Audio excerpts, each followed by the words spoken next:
Syphilis reached Europe at the close of the 15th century and spent the next 400 years moving through every level of society, from dockside taverns to the private apartments of emperors.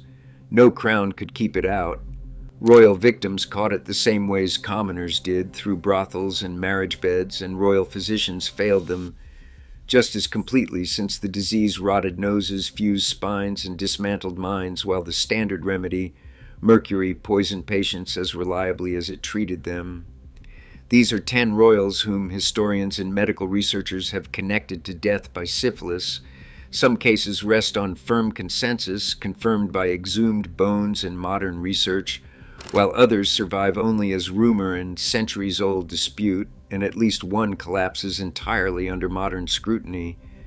Again and again, the same pattern repeats, an official cause written into the record, and a second explanation waiting underneath it. Strokes, fevers, blocked bladders, and failing hearts filled the death registers of Europe's palaces, and syphilis hid comfortably behind all of them. You'll soon understand why that difference matters. Archduke Otto Franz of Austria. Vienna called him Otto the Handsome, and within the Habsburg family almost nobody disputed the title. Born in 1865 into the ruling house of the Austro-Hungarian Empire, Otto built his reputation on scandal rather than statecraft, and the work of ruining that reputation occupied most of his adult life. Looks opened doors for him across the empire, and his conduct closed them again, one affair at a time. Extramarital liaisons accumulated year after year, each one whispered through the salons of the capital, and each one pushing him further from favor at the Austrian court. Aristocrats who once competed for his company learned to avoid his name in conversation. Habsburg institutions managed scandal as a matter of routine, absorbing embarrassments that would have sunk lesser dynasties, but Otto strained even that machinery until it stopped covering for him. Rumor could be managed.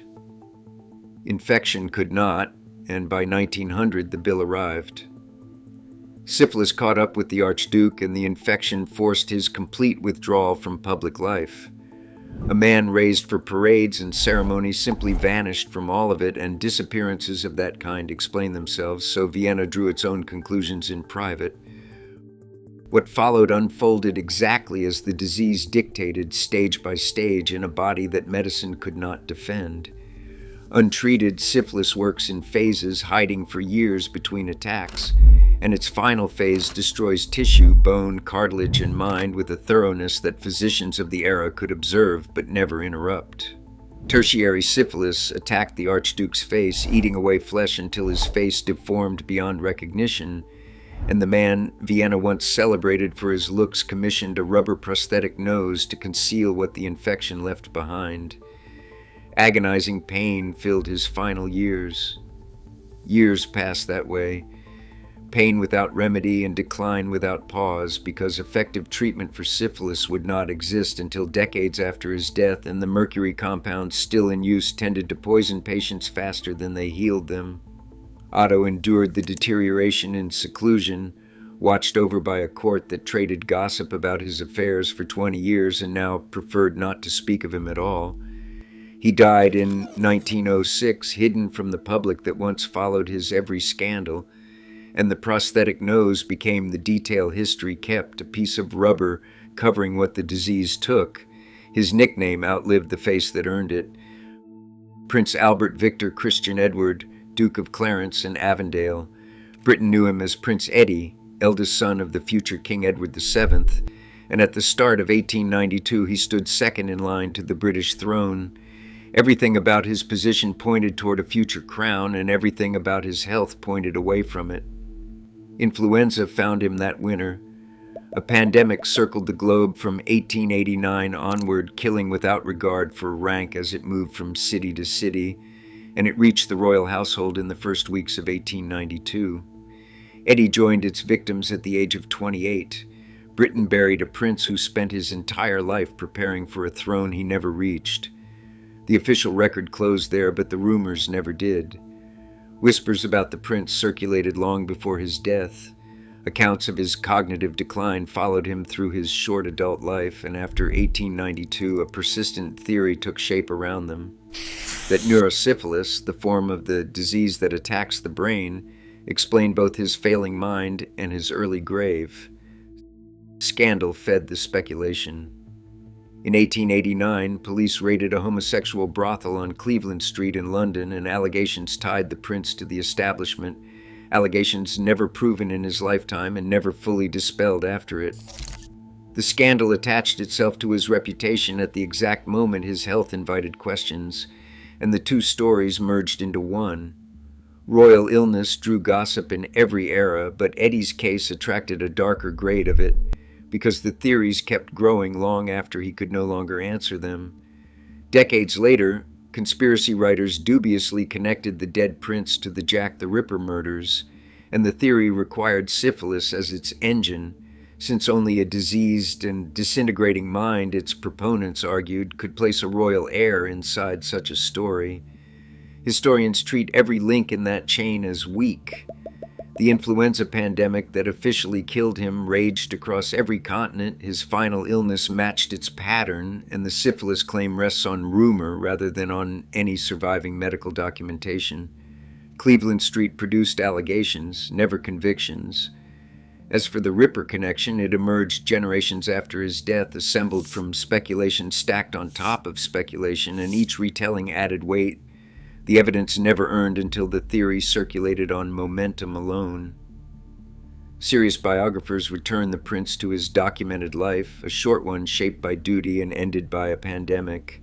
No exhumation has ever tested the theory, and none is likely, which leaves the question permanently open on paper and permanently closed in practice.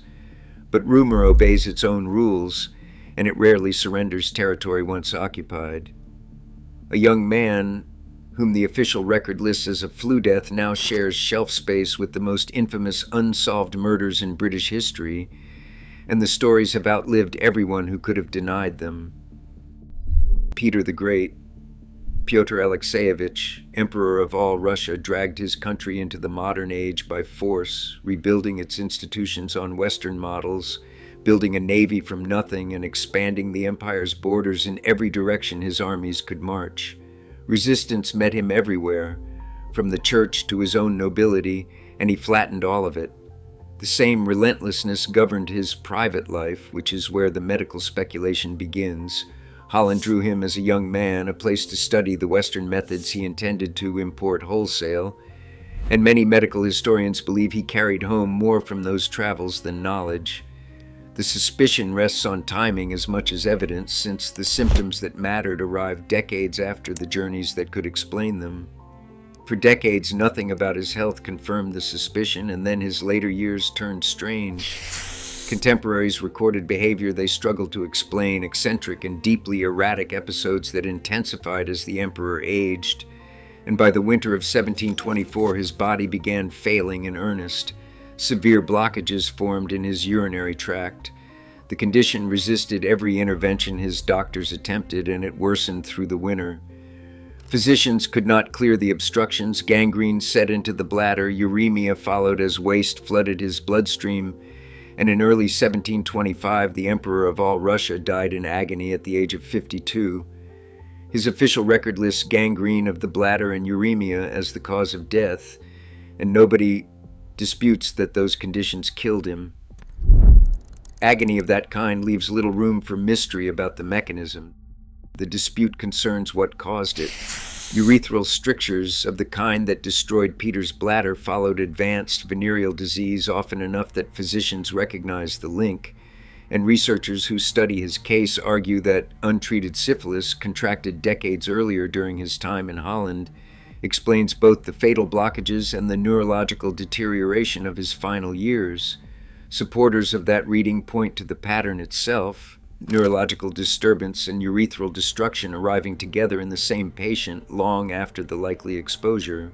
Skeptics answer that strictures arose from other causes too, and that erratic behavior in an absolute ruler proves very little on its own.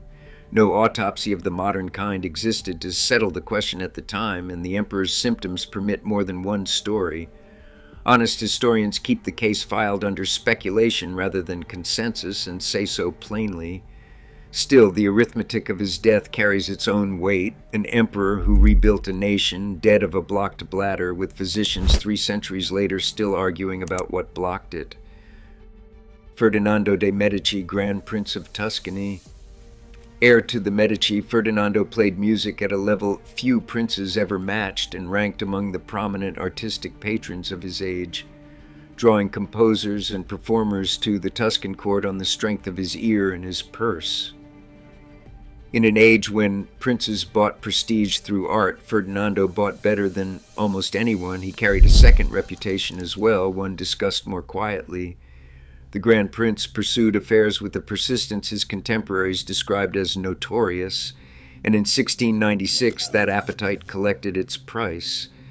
Ferdinando traveled that year to Venice for the pre-Lenten carnival, and Venice during carnival ran on different rules than the rest of Europe, masked and unaccountable. Visiting princes used every one of those rules, and the Grand Prince returned to Tuscany carrying syphilis. For years, the infection stayed quiet, which is how the disease operated. It retreated, sometimes for a decade or more, before returning to destroy its host. Victims often mistook that silence for recovery, and by 1710 the retreat ended. The tertiary stage arrived, his body deteriorated rapidly, and his mental faculties collapsed alongside it, stripping the heir of Tuscany of the capacities his position demanded. Court business slowed around him as the deterioration advanced, and the succession question moved from private worry to open problem. Physicians attended the collapse without any power to reverse it, since the disease outmatched everything in their pharmacopoeia. Death came in 1713, 17 years after Carnival. 14 of those years passed in apparent health, and the final 3 consumed everything the first 14 spared.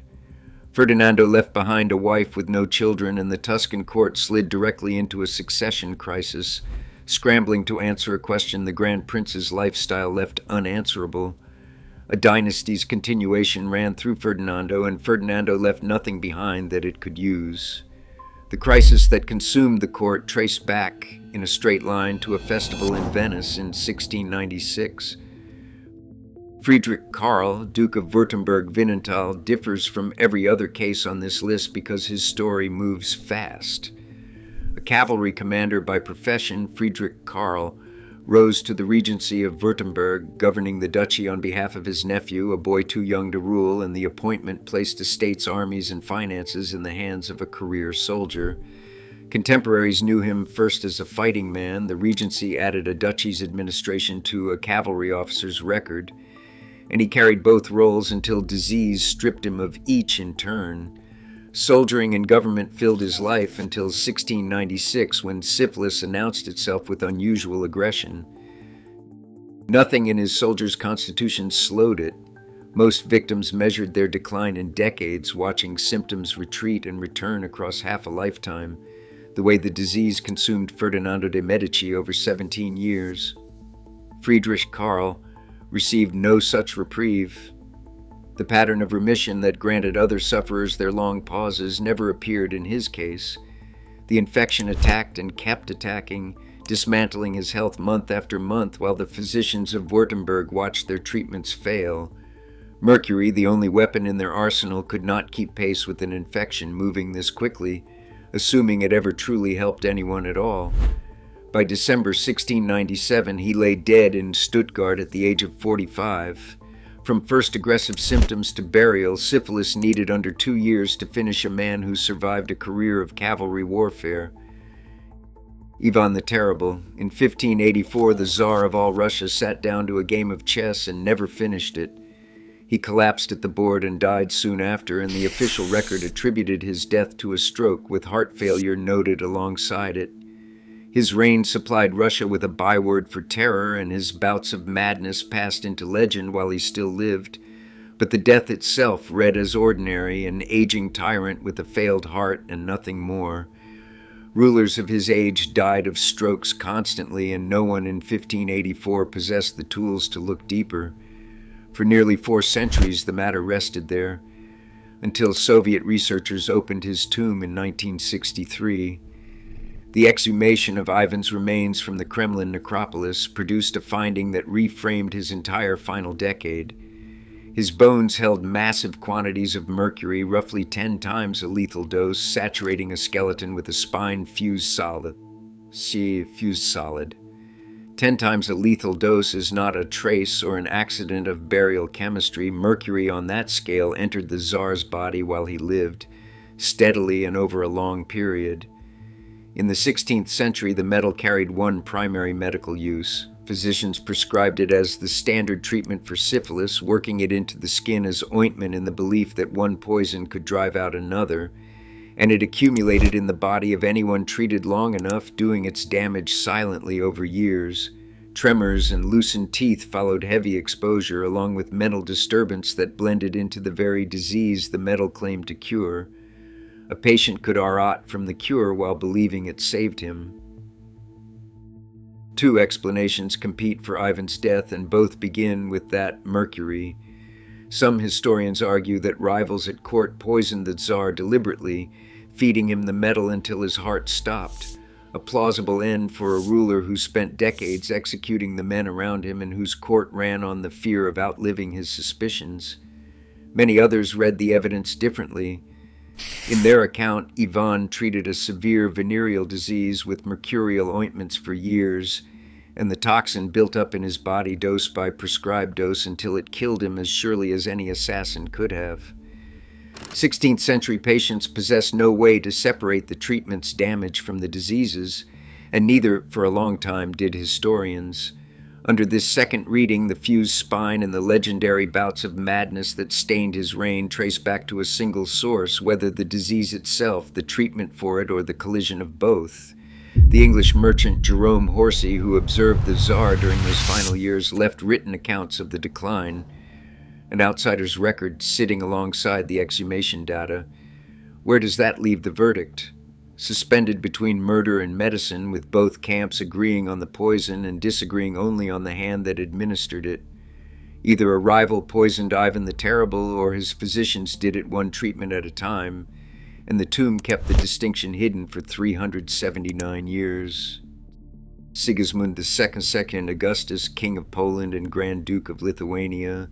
Under his rule, two nations fused into a single political body, the Polish-Lithuanian Commonwealth, joining two crowns and two traditions into a state that stretched deep into Eastern Europe and would outlast its creator by more than 2 centuries. It secured his legacy, but not his line.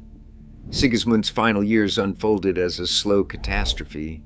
His body declined with unnerving speed, his marriages produced conflict instead of sons, and courtiers watched the succession question harden from concern into emergency, because every year without an heir moved the dynasty closer to its end. When he died in 1572, no male heir existed to receive the crown. With him ended the Jagiellonian dynasty, rulers of Poland and Lithuania for nearly 2 centuries. One man's failing body erased a royal house that wars and rival claimants never managed to remove. What killed him became a debate almost the moment he stopped breathing.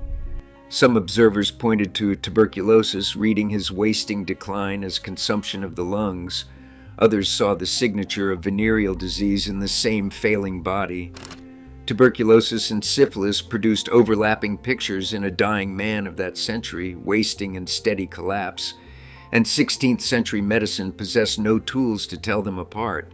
Modern medical researchers lean firmly toward the second reading.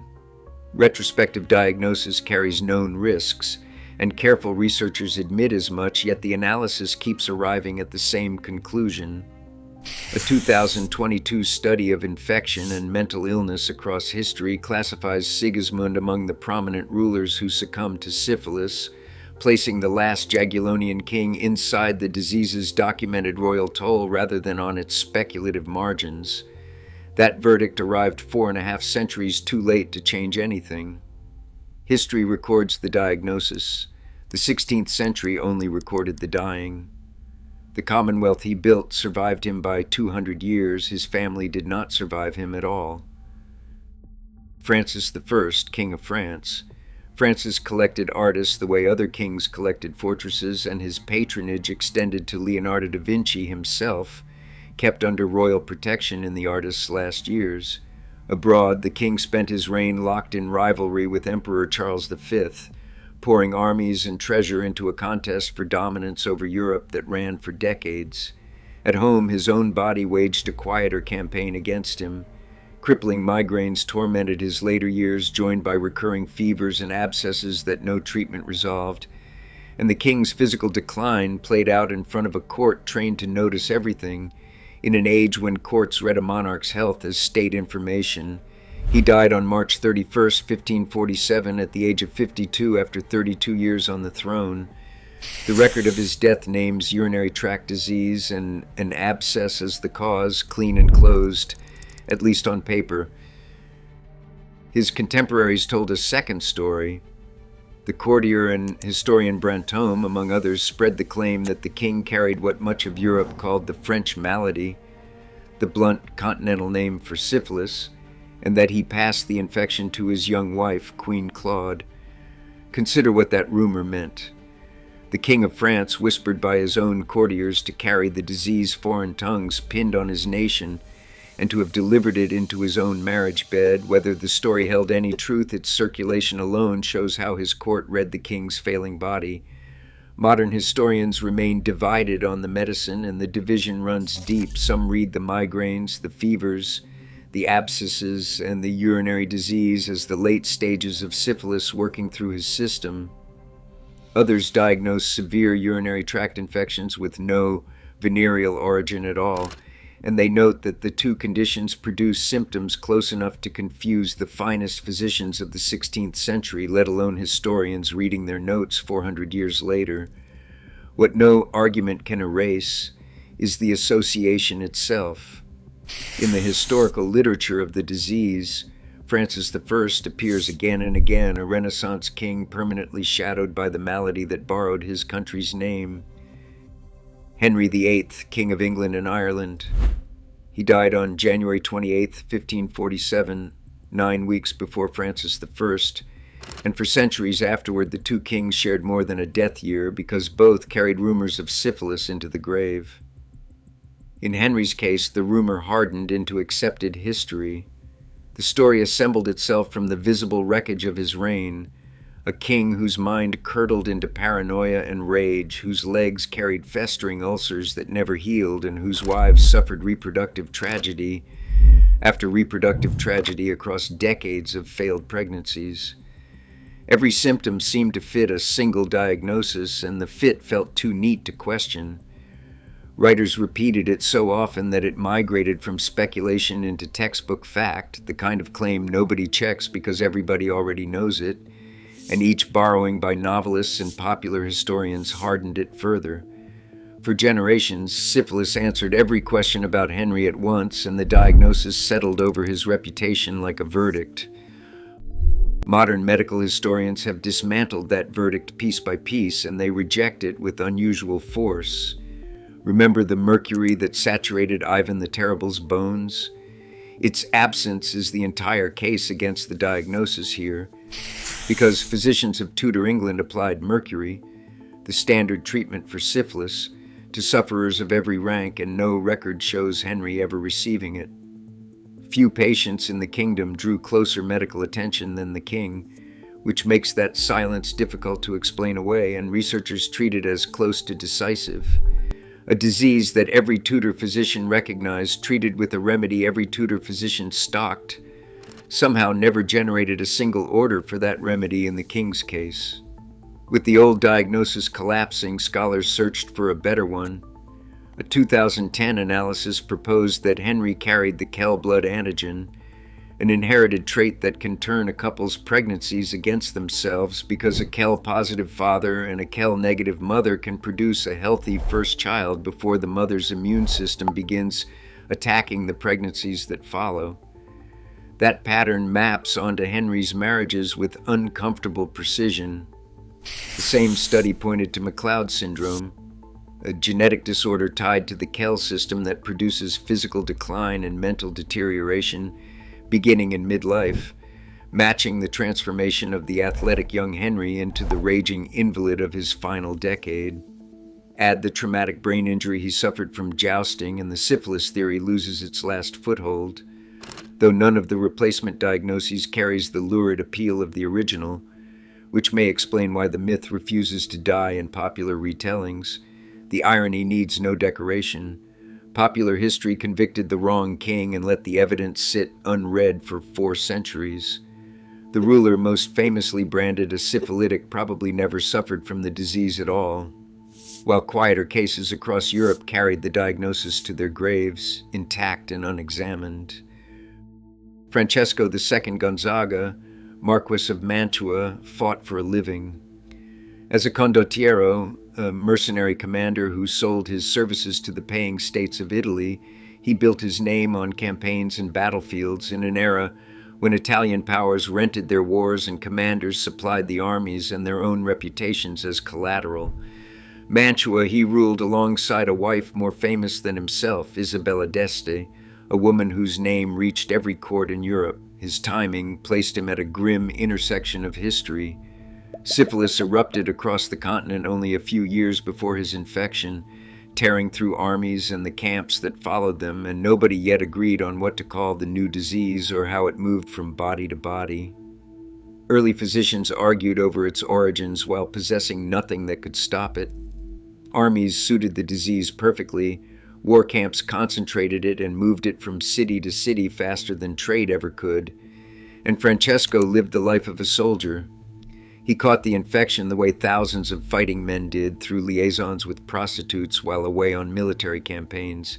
And by 1503, the symptoms surfaced.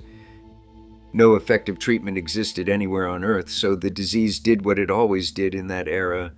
It advanced. Nothing about rank or command slowed the progression by a single day. Over the following years, the infection reached a severe tertiary stage, disfiguring the Marquis deeply and eroding the political power that a Renaissance ruler needed his presence and body to project, while Isabella's reputation carried on undimmed beside his decline. 16 years is a long time to govern through a body that keeps failing, and his rule contracted alongside it year after year until death reached him in 1519. On the question of diagnosis, his case leaves little room for argument, and paleopathological research published in 2020 on syphilis among the Italian elite of his era supports the conclusion historians reached long ago, making the consensus around Francesco both historical and medical, among the firmest for any royal on this list.